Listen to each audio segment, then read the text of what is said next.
In this video, we're going to show you everything you need to know about the Gulag in Call of Duty Warzone. Let's check it out. You gotta be possessed with the dream. Call of Duty Warzone has this great new feature where if you die and your teammates can't pick you up and you end up bleeding out, you'll get sent to what's known as the Gulag. Now, before we dive into it, make sure you hit that subscribe button, hit the like button. We put out videos every single week. Always short, always to the point. Now let's get into it. For the sake of this video, we tested 3 different options. If we were successful in the Gulag, if we lost in the Gulag, and what happens if there's a draw in the Gulag. So there's 3 different scenarios that we tested out, and we're going to run through each one of them. So to start, what is the Gulag? Now, as mentioned, when you die and you bleed out, you'll have a cutscene where people are dragging you into a prison cell, and what's going to happen is it's going to put you in an arena with one other person. You need to kill that person in order to get out of the Gulag, and then you enter into the game as if you were just coming into it originally. So with this example we have here, we're going to die, we're going to get into the Gulag, and we're going to show you exactly what happens. So as mentioned, when you die, you're going to be put in a holding cell, which you're going to wait, and while you're waiting, you're able to punch other people that are waiting in the area as well. Let us know in the comment section below what happens if you actually punch for too long. The health bar goes down, but we've never been able to punch long enough to see if anything actually happens. So let us know in the comment section below if anything actually happens for when you punch someone for a long time and then their health drains all the way to 0. So let us know.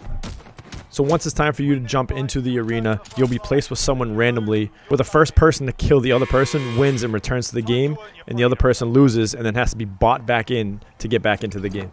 So in this example you're going to see here, they give you a random weapon to start. I had a shotgun to start. I was able to go around the left side, kill him, and then as you're going to see from this cutscene, it puts us back into the game, and we're able to skydive back in as if we would in the beginning of the game and then join our teammates.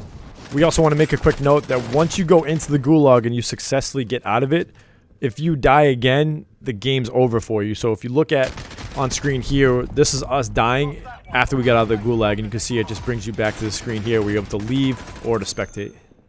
So that was the first scenario. If we won, we get released. Now what happens if we lose? So this second scenario here, we're going to bring you through what happens when we get thrown into the Gulag and we're unsuccessful and we end up getting killed. So we were able to get ourselves into the Gulag, and now we're going to purposely lose. So if you see, we're going to walk around a little bit hoping this guy can kill us. And what he actually does, he ends up shooting us in the back. Now what you're going to notice is once you die, the game necessarily isn't over. Your squad can still buy you back, and they're going to have to find a Warzone buy station. That way they can purchase a squad buyback and get you back into the game. So Call of Duty does a good job where you can die once and still get picked up, but if you die again, you can go to the Gulag, and then if you die in the Gulag, you can still get a squad buyback. So they give you more opportunities to get back into the game, which is really cool, as opposed to other battle royale games where maybe you have 1 or 2 chances and that's completely it. Now our third and final way is what happens if no one dies in the Gulag. And this actually happened to us by mistake, and we're actually glad it did happen to us so we can show you. So in our example here, what happened was I actually went around and I was hoping this guy would kill me, but he didn't. He just stared at me, so I punched him a couple times. And then we end up getting a draw. The time end up running out. So what happens in this scenario is both people end up losing and have to be bought back into the game. So they don't let it go into overtime, or they don't let it expand. You simply just both lose the game, and that's it from there. So let us know what you guys think about the Gulag. Do you think it's a good addition to the game, or do you think it's a bad addition to the game? Let us know in the comment section below. Also, make sure you subscribe, like the video, and we'll be back with more video game content. We'll see you then.